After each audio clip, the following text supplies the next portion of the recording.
Mən Qasımova Aynurə Salih qızı, deməli, qaraciyər fibrozundan əziyyət çəkirdim uzun illər. Sonra Mircəlal doktor haqqında yəni məlumat aldıq və transplantasiyaya qərarı aldıq. Çox sağ olsunlar, çox böyük əməklər verdilər həqiqətən də.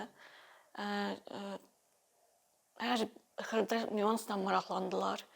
Müayinələr, analizlər çox diqqətli şəkildə aparılmışdır və axır ki, əməliyyat günü oldu. Sentyabrın 26-sı əməliyyat oldum. Bacım donor oldu mənə. Ona da çox təşəkkür edirəm. Mənə həyat verdi. Hal-hazırda özümü çox yaxşı hiss edirəm və onu demək istəyirəm ki, burada gördüyüm şərait yəni çox mükəmməl səviyyədədir.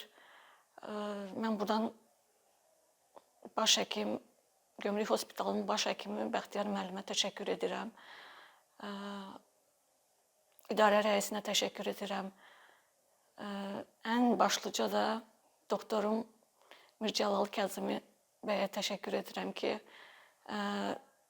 məni bugün yəni sağlamlığıma qovuşdurmaq üçün çox böyük mübarizə apardılar. Komandası ilə birlikdə.